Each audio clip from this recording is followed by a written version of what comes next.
Bonjour à tous et bienvenue sur la chaîne Elle écoutait sa parole, chaîne destinée à l'écoute de la parole de Dieu. Nous allons continuer notre méditation sur les répétitions de Dieu au travers des lettres de Christ aux 7 églises dans l'Apocalypse. Nous poursuivons l'étude de la lettre de Jésus à la 5e église de Sardes et allons dans cette vidéo essayer de comprendre la 3e des 3 promesses aux chrétiens de Sardes qui seront vainqueurs.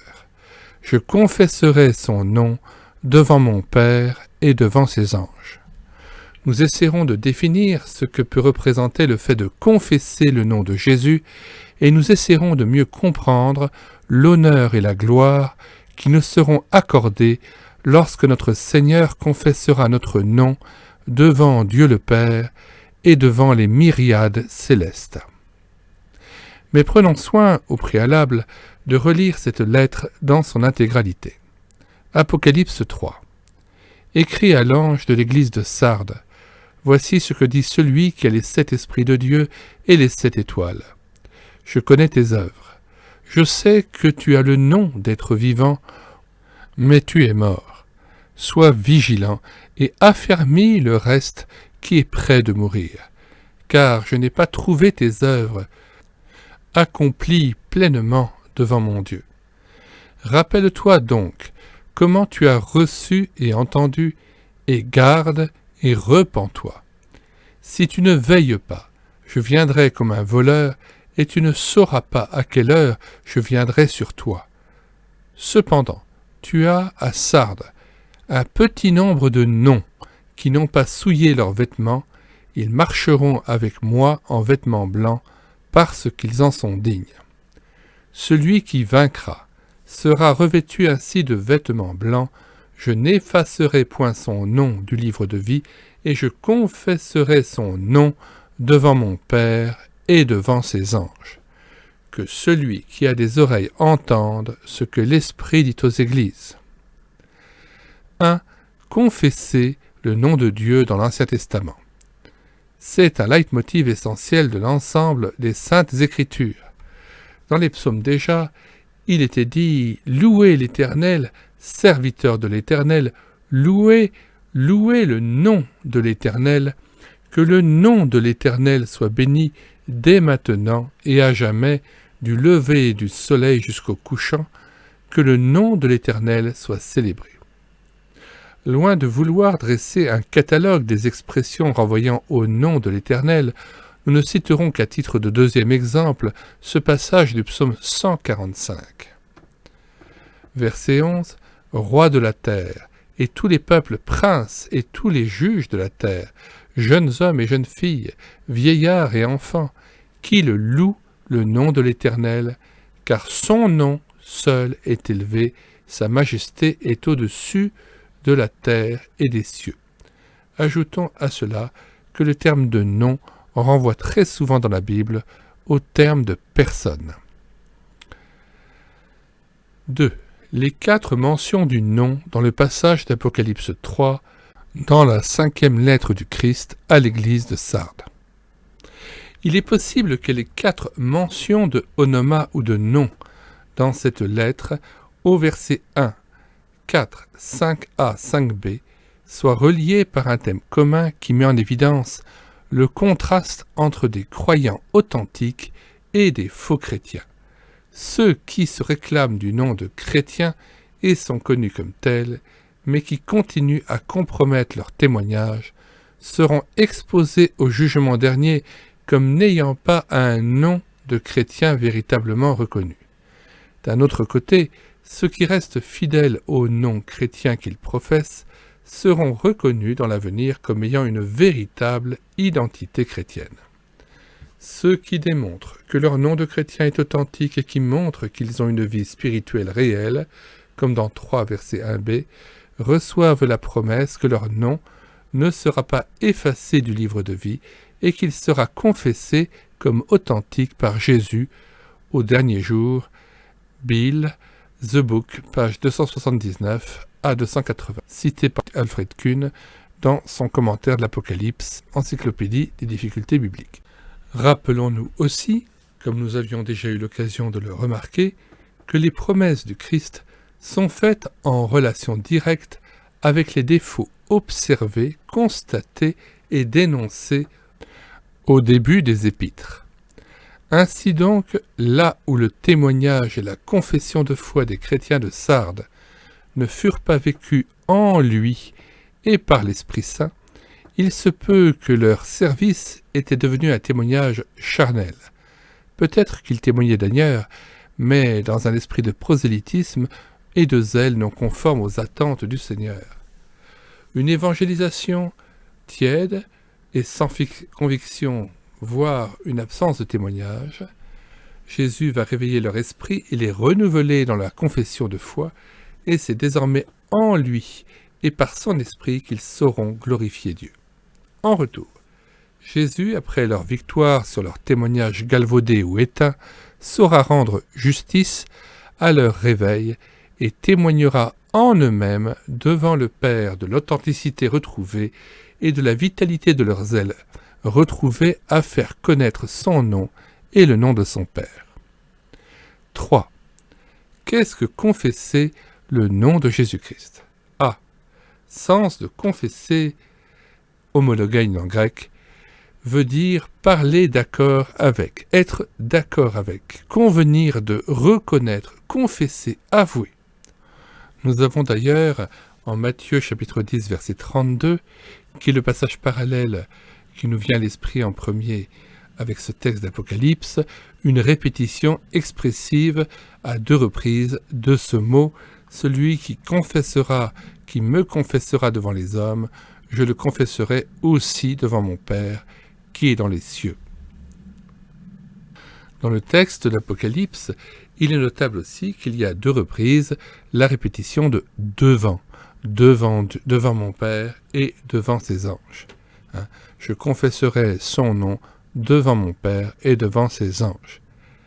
Donc, dans cette 3e promesse, une reprise de devant Dieu dénoncée dans Apocalypse chapitre 2, verset 2, souvenons-nous-en, car je n'ai pas trouvé tes œuvres pleinement accomplies devant mon Dieu. Et voilà en quelque sorte une reprise dans la promesse d'une vie vécue, d'un témoignage vécu à la fois devant le Père et devant ses anges, ce que Christ critiquait précisément auparavant dans le reproche qui était fait à Sardes, c'est que les œuvres n'étaient pas accomplies pleinement devant son Dieu. Voir la vidéo #25 de la playlist Les répétitions de Dieu. Si les œuvres des chrétiens de Sardes n'étaient pas réalisées, accomplies en Jésus-Christ et devant Dieu, dans le repos de la foi, lors des reproches adressés par Christ à l'Église au début de sa lettre, il promet à ceux qui sont vainqueurs et qui ont su entrer dans le repos de Dieu, à vivre dans le zèle béni de ceux qui sont gagnés à l'amour de leur Seigneur, et qui vivent désormais devant Dieu et devant le trône et le servent jour et nuit dans leur esprit.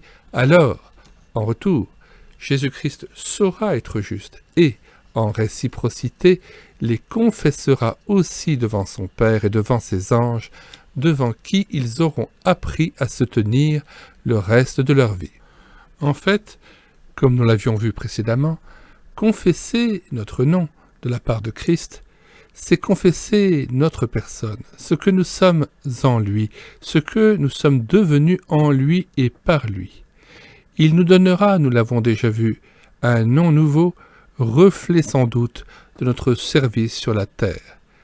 Dieu entretient avec chacun d'entre nous une relation individuelle et personnelle, et c'est cette relation intime qui fera aussi la fierté de Christ devant Dieu, ainsi que notre fierté devant lui. B. Concordance avec le passage célèbre de Matthieu chapitre 10, verset 32. C'est pourquoi quiconque me confessera, littéralement confessera en moi devant les hommes, je le confesserai aussi littéralement en lui-même devant mon Père qui est dans les cieux. Mais quiconque me reniera devant les hommes, je le renierai aussi devant mon Père qui est dans les cieux. La construction de la phrase dans le grec est fort curieuse quand on le traduit de manière littérale. Dans moi tout d'abord, puis en lui-même, littéralement, qui conviendra être en communion avec moi devant les hommes, je conviendrai être uni en lui-même devant mon Père dans les cieux. Le problème est que la construction grecque enemoi, je le confesserai en moi, littéralement, n'est pas attestée dans le bailli, le dictionnaire grec, tant elle introduit une réalité spirituelle inédite et propre à la pensée de Christ. Monsieur Pierre Ménial, pasteur baptiste de Mirecourt, helléniste et hébraïsant, et avec qui je me suis entretenu sur ce passage, m'a expliqué qu'il s'agissait d'un hébraïsme calqué sur la langue grecque, ce qui n'exclut en rien l'expressivité de la formule. Il s'agit, en témoignant de Jésus, de dire qu'on est en communion avec la doctrine, la pensée et l'esprit du Christ, à un tel point que cette communion se vit en lui-même. En réciprocité, le Christ témoignera lui-même aussi être en communion et en accord avec son témoin fidèle, en lui-même, dans son fort intérieur. De même que lorsque je confesse Jésus-Christ, je reconnais sa nature divine profonde, son statut de Fils de Dieu et je m'identifie à lui, dans ce qu'il est dans sa pensée, son enseignement, sa vie, son sacrifice, de même Jésus me reconnaîtra dans ce que je suis en lui comme Fils de Dieu, comme racheté par grâce, comme serviteur, comme membre de son épouse, c'est-à-dire de son Église. En outre, cette construction riche et originale participe du langage divin et spirituel, étranger à la pensée humaine, car c'est spirituellement, nous dit la Bible, qu'on juge de la pensée de Dieu et des choses spirituelles. Le propos pourrait être le suivant: toute personne qui reconnaîtra son état de croyant en moi, ou plutôt qui dira sa communion en moi, confessera et témoignera en moi, au sens où c'est étant en lui et par lui qu'il m'est donné de rendre témoignage de sa divinité, cette personne-là, je rendrai en réciprocité le même témoignage de lui. C'est une réciprocité dans la reconnaissance. Car de même que tu m'as confessé avec ardeur devant les hommes, je te confesserai moi aussi devant mon Père qui est dans les cieux. N'est-ce point là encore un énième exemple des multiples répétitions du Fils de Dieu? Répétitions destinées à marteler un petit nombre de vérités toutes simples, mais ô combien importantes pour notre salut. Dieu honore celui qui honore Christ. Il y a donc reconnaissance de Dieu et non ingratitude. Si quelqu'un me sert, le Père l'honorera. Jean chapitre 12, verset 26. Et quand on parle de répétition, nous connaissons de très nombreux versets dans la Bible qui réitèrent cette justice de Dieu et cette réciprocité de Dieu qui rend à chacun selon ses œuvres. D. Une connaissance personnelle, individuelle et intime. Christ ne nous connaît pas vaguement, de loin. Nous ne sommes pas des anonymes à ses yeux. Tout au contraire, nous sommes bien dans son cœur dès avant la fondation du monde. Loin d'être des matricules, des numéros de dossier qui se succéderaient sur le livre de vie, comme des noms qui se succèdent de façon impersonnelle et ennuyeuse sur un annuaire téléphonique, notre Seigneur garde en lui-même le souvenir d'Antipas, son témoin fidèle, mort pour la foi et fidèle jusqu'à la mort par amour pour lui. Ainsi, l'amour infini éternel de Dieu pour tous les hommes n'exclut en rien une amitié et une profondeur de relation pour chacun d'entre nous. Et si nous n'avons, dans la 3e église de Pergame d'Apocalypse chapitre 2, versets 12 à 17, que le nom d'Antipas, l'expression qui le caractérise, mon témoin fidèle, montre bien toute l'affection de Jésus pour lui et la connaissance qu'il avait de son sacrifice. Antipas qui a été mis à mort chez vous, là où Satan a sa demeure. De même, comment ne pas rappeler le souvenir de ce très beau passage d'Ésaïe 43. Ainsi parle maintenant l'Éternel qui t'a créé, ô Jacob, celui qui t'a formé, ô Israël.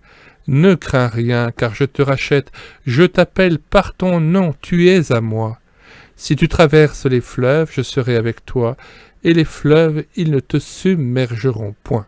Si tu marches dans le feu, tu ne te brûleras pas, et la flamme ne t'embrasera pas.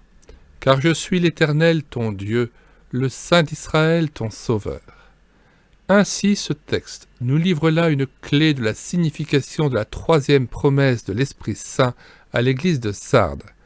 Si Christ nous appelle par notre nom, c'est que nous sommes à lui et qu'il nous reconnaît bien pour l'une de ses brebis. Jean chapitre 10, verset 1. En vérité, je vous le dis, celui qui n'entre pas par la porte dans la bergerie, mais qui y monte par ailleurs, est un voleur et un brigand. Mais celui qui entre par la porte est le berger des brebis. Le portier lui ouvre, et les brebis entendent sa voix.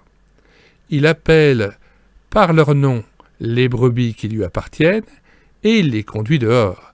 Lorsqu'il a fait sortir toutes ses propres brebis, il marche devant elles. Et les brebis le suivent, parce qu'elles connaissent sa voix. Elles ne suivront point un étranger, mais elles fuiront loin de lui, parce qu'elles ne connaissent pas la voix des étrangers. Confessez le nom de Jésus-Christ comme Seigneur par l'Esprit Saint. En fait, le texte ne peut être compris dans sa plénitude que si on fait intervenir dans ce témoignage et cette confession la personne du Saint-Esprit qui habite le croyant et qui remplit pleinement notre Seigneur. Or, ce n'est pas un hasard si c'est l'Esprit Saint qui parle à l'Église et si Jésus lui-même nous exhorte à prêter attention aux paroles de ce même Esprit Saint par qui nous pouvons confesser que Jésus-Christ est le Seigneur. 1 Corinthiens chapitre 12 verset 3. C'est pourquoi je vous déclare que nul, s'il parle par l'Esprit de Dieu, ne dit « Jésus est anathème » et que nul ne peut dire « Jésus est le Seigneur » si ce n'est par le Saint-Esprit.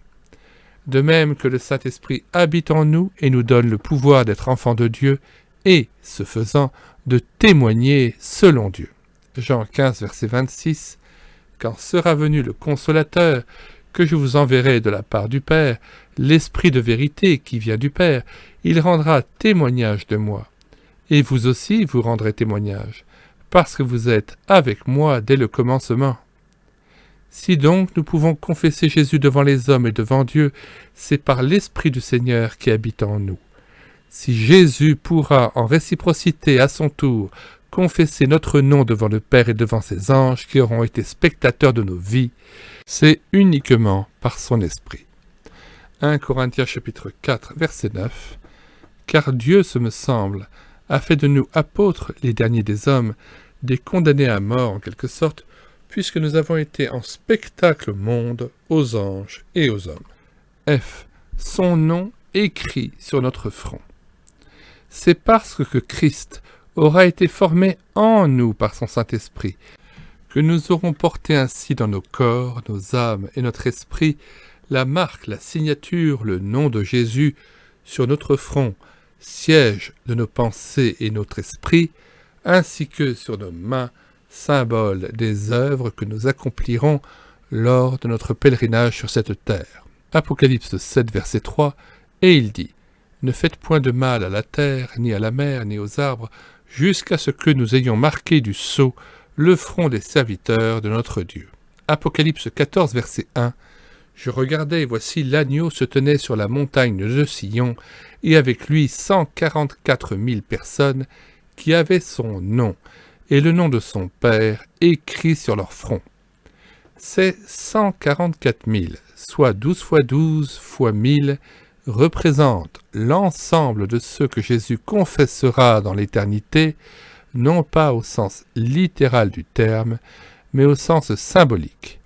12 étant le chiffre du rassemblement, de l'assemblée, au sens d'ecclésia, c'est-à-dire de ceux qui sont appelés du monde pour former le peuple de Dieu. Confèrent les 12 tribus d'Israël, les 12 disciples. Tous ceux qui auront le nom de la ville de Dieu sur leur front seront ceux dans l'esprit duquel Christ aura pu régner. Ils auront fait des desseins de Christ leurs desseins, des pensées de Christ leurs pensées, et se seront appliqués à chercher dans leur vie la face de Dieu à la lumière du nom de Jésus. C'est pourquoi il est très important de consacrer à Dieu et à Christ tous les jours nos pensées et nos desseins, afin que nous pensions comme lui, parlions comme lui et entrions avec lui dans les œuvres du Père.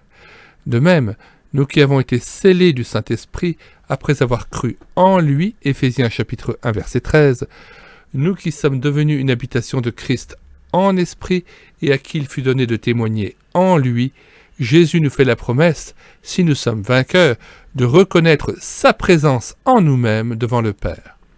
Ainsi, confesser ce n'est pas seulement reconnaître notre statut de chrétien, c'est, après avoir permis à Jésus de régner dans nos cœurs, de lui permettre de régner aussi sur nos lèvres, afin que ce soit lui-même qui annonce sa personne au monde. Il nous conduit dans la foi et dans le repos à dire ses paroles. En retour, c'est bien comme chrétien métamorphosé et transfiguré par lui, ayant revêtu un corps glorieux et enfin rempli de lui comme de l'Esprit Saint, que Jésus présentera son épouse parfaite, sans tache, ni ride, ni rien de semblable, et la reconnaîtra comme celle à qui il veut s'unir pour l'éternité. Jean chapitre 7, verset 6, « J'ai fait connaître ton nom aux hommes que tu m'as donnés du milieu du monde. Ils étaient à toi et tu me les as donnés, et ils ont gardé ta parole. Maintenant, ils ont connu que tout ce que tu m'as donné vient de toi. » 4. Une langue soumise à Christ pour la gloire de Dieu. Un vieux dicton dit « Dis-moi comment tu parles, je te dirai qui tu es. » Pour le chrétien animé d'un zèle spirituel éclairé, son témoignage de foi est toujours marqué du sceau du Saint-Esprit qui l'habite.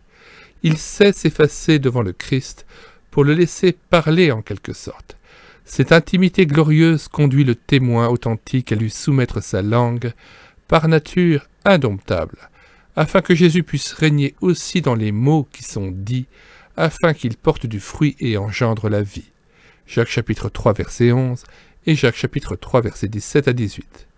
Les deux passages bien connus de Jacques sur la langue, fléau et feu qui enflamment tout le cours de la vie et gouvernail de nos actions d'une part, et sur les deux sagesses, l'une diabolique et l'autre divine, ne sont pas juxtaposés pour rien.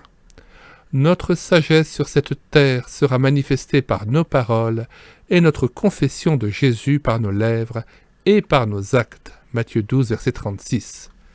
Je vous le dis, au jour du jugement, les hommes rendront compte de toute parole vaine qu'ils auront proférée, car par tes paroles tu seras justifié et par tes paroles tu seras condamné. On pourrait adresser à Jésus cette prière spontanée. Seigneur, prends mes lèvres, après les avoir purifiées, afin qu'elles soient utiles entre tes mains et accomplissent ton œuvre. Parle par ma bouche et ouvre mes lèvres, afin que je proclame ta louange et confesse réellement ton nom par ma vie de tous les jours, et qu'on te reconnaisse au travers de mon témoignage. À l'inverse, celui qui aura renié Christ par ses œuvres, tout en professant connaître Dieu, sera confondu.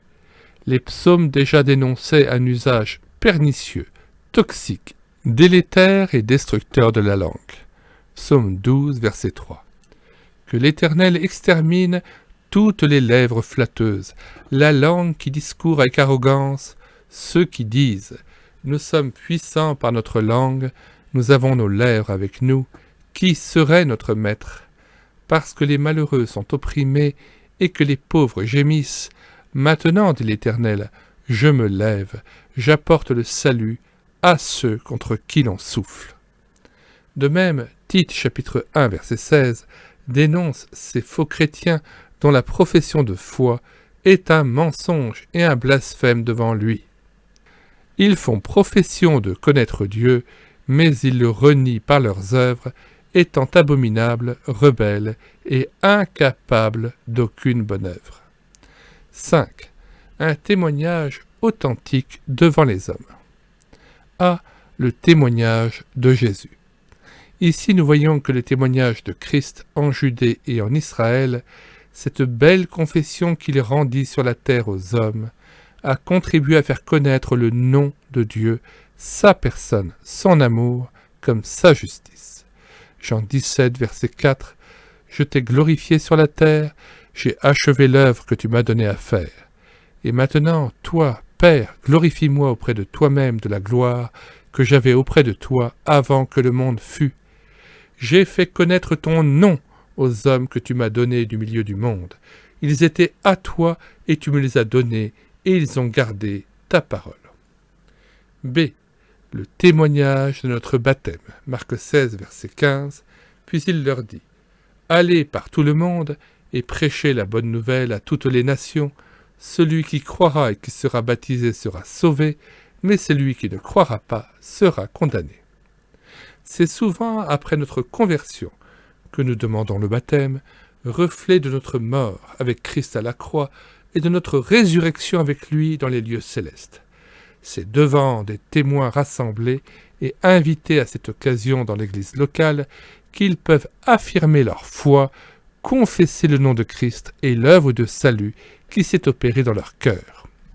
Je me souviendrai toujours de la belle confession que fit ma fille Annelise dans l'église baptiste de Thionville avant d'être baptisée par le bien-aimé feu Gérard Dagon.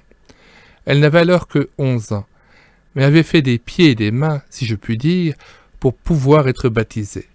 Elle avait donné son cœur à Dieu à l'âge de 5 ans, suite à une étude biblique que j'avais faite dans leur chambre, dans la chambre de mes enfants. À l'âge de 10 ans, elle avait lu tout l'évangile de Marc et avait lu le verset ci-dessus, cité à la fin de ce même évangile. Dieu lui avait parlé et l'avait convaincu de faire une démarche de confession de foi. Venant vers moi, elle me dit « Voilà papa, j'ai lu ces paroles en lisant Marc, pourrais-je moi aussi me faire baptiser ?» Quelle joie cela fut pour moi de l'entendre présenter cette requête, nous qui prions régulièrement pour leur salut et leur confession, pour le salut et la confession de nos enfants.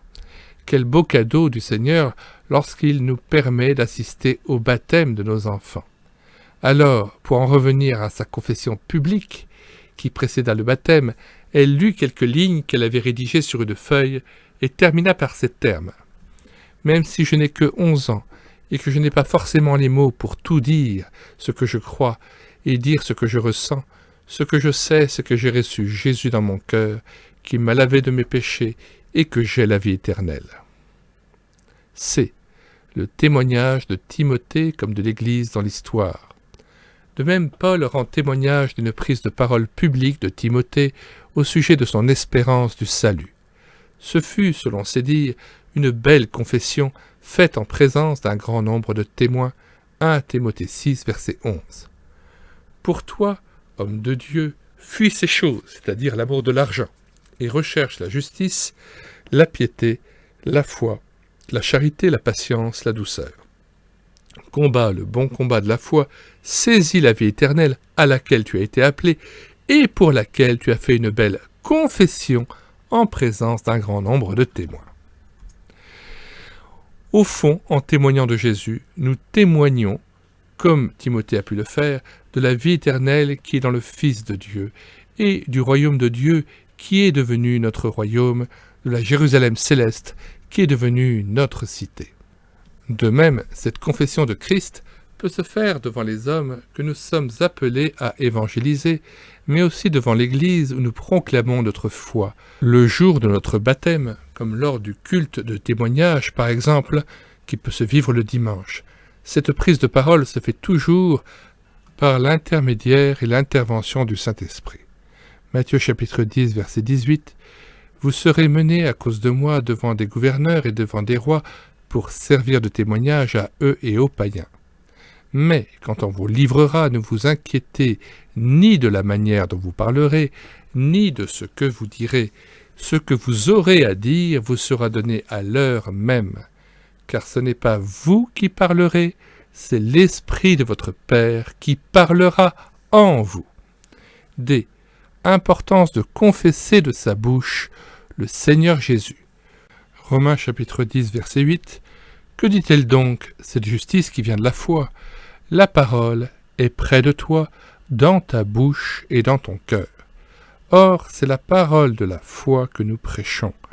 Si tu confesses de ta bouche le Seigneur Jésus, et si tu crois dans ton cœur que Dieu l'a ressuscité des morts, tu seras sauvé. Car c'est en croyant du cœur qu'on parvient à la justice, et c'est en confessant de la bouche qu'on parvient au salut.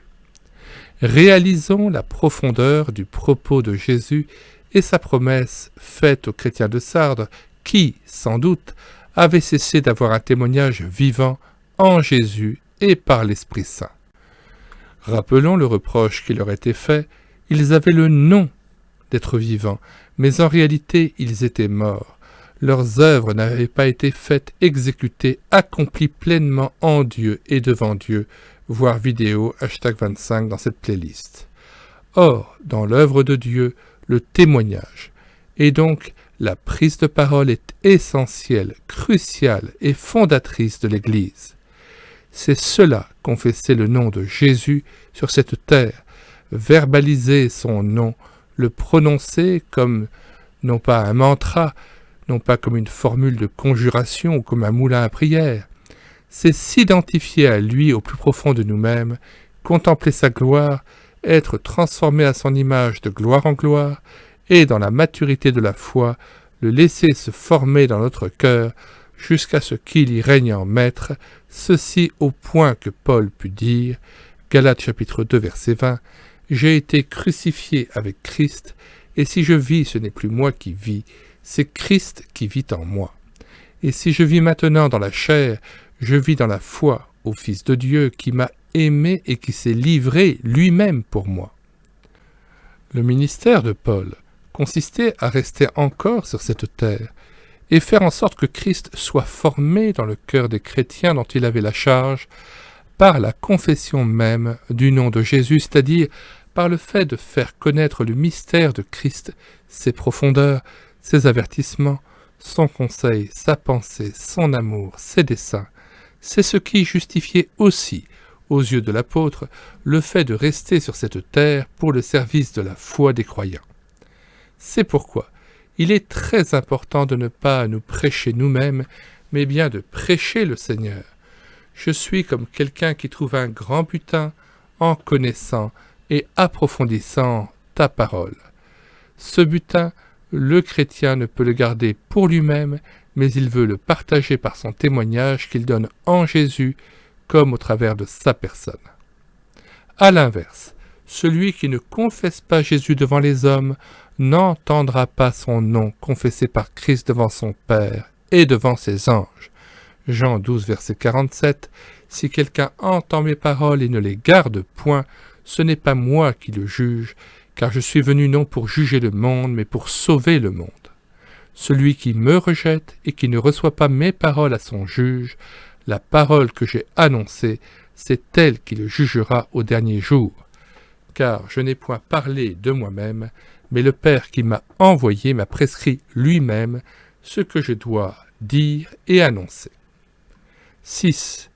Et pourquoi ne pas déjà entrer dans la joie de notre Maître? A. Donnez et on vous donnera, on versera dans le pan de votre vêtement une bonne mesure tassée, secouée et qui déborde. Car on utilisera pour vous la même mesure que celle dont vous vous serez servi, Luc 6, verset 38. Dans le tribunal de Christ, Jésus sera valorisé, honoré, témoigné comme juste juge et époux aimant devant le Père de toutes les paroles qui auront contribué à faire connaître son nom et le nom du Père parmi les hommes. Car confesser Jésus, c'est aussi, avec persévérance, semer la bonne parole et, in fine, à la fin, selon la promesse de Dieu, porter du fruit pour sa gloire. Jean 17, verset 20, « Ce n'est pas pour eux seulement que je prie, mais encore pour ceux qui croiront en moi par leur parole, afin que tous soient un comme toi, Père, tu es en moi, et comme je suis en toi, afin qu'eux aussi soient un en nous, pour que le monde croie que tu m'as envoyé. » Quelle joie d'entendre un jour notre Seigneur et Sauveur Jésus-Christ prononcer de ses lèvres la reconnaissance de notre vie livrée à lui, de notre être livré en sacrifice pour lui et pour son Père. À l'inverse des impies et des réprouvés qui s'entendront dire « Retirez-vous de moi, ouvriers d'iniquité », Jésus dira explicitement « Entre dans la joie de ton Maître, bon et fidèle serviteur », à ceux qui auront confessé son nom de façon authentique, en ayant un témoignage véritable. Matthieu 25, verset 23, Son maître lui dit « C'est bien, bon et fidèle serviteur. Tu as été fidèle en peu de choses. Je te confierai beaucoup. Entre dans la joie de ton maître. » Quel honneur et quelle gloire d'être nommé personnellement devant les myriades célestes. Les anges, les archanges, les chérubins protecteurs seront présents le grand jour de la remise des prix lorsque nous recevrons la gloire qui vient de Dieu seul. Ésaïe 64, verset 5. Tu vas au-devant de celui qui pratique avec joie la justice, de ceux qui marchent dans tes voies et se souviennent de toi. B. Un ministère terrestre marqué par une joie ineffable et glorieuse. La joie de l'Éternel sera votre force. Néhémie chapitre 8, verset 10. Afin que l'épreuve de votre foi, plus précieuse que l'or périssable qui cependant est éprouvé par le feu, ait pour résultat la louange, la gloire et l'honneur, lorsque Jésus-Christ apparaîtra, lui que vous aimez sans l'avoir vu, en qui vous croyez sans le voir encore, vous réjouissant d'une joie ineffable et glorieuse, parce que vous obtiendrez le salut de vos âmes, pour prix de votre foi. 1 Pierre chapitre 1 verset 7. Toute notre vie chrétienne, toute notre espérance, s'oriente désormais vers cette glorification à laquelle nous aurons part, et de même que Christ fut glorifié par le Père, de même le Père nous glorifiera après que le Fils aura donné son sceau au témoignage de ses fidèles. Conclusion. Que Jésus, notre bien-aimé, à qui l'Église appartient et vers qui ses désirs se portent, à qui nous appartenons et qui désire nous avoir tout à lui, mette comme tout à nouveau ce sceau du Saint-Esprit sur notre cœur, sur nos bras et nos actions. Que la flamme de son esprit brûle nos lèvres et nous anime d'un zèle renouvelé et audacieux, qu'il nous donne de pouvoir annoncer la parole avec assurance et de parler sans crainte de lui, qu'il accorde à nos églises la force pour enfanter et de porter du fruit pour sa gloire. Que Jésus-Christ continue à sceller par son Esprit Saint notre cœur de son amour et qu'il scelle sur nos bras la marque de ses œuvres, celle accomplie par lui, œuvre vivante faite dans son repos, œuvre préparée d'avance. Cantique des Cantiques, chapitre 8, verset 5. Qui est celle qui monte du désert, appuyée sur son bien-aimé? Je t'ai réveillé sous le pommier, là ta mère t'a enfanté. C'est là qu'elle t'a enfanté, qu'elle t'a donné le jour. Mets-moi comme un sceau sur ton cœur, comme un sceau sur ton bras, car l'amour est fort comme la mort, la jalousie est inflexible comme le séjour des morts, ses ardeurs sont des ardeurs de feu, une flamme de l'Éternel. Fin de l'étude de la 5e épître de Christ à l'église de Sardes. Bonsoir à tous et à bientôt.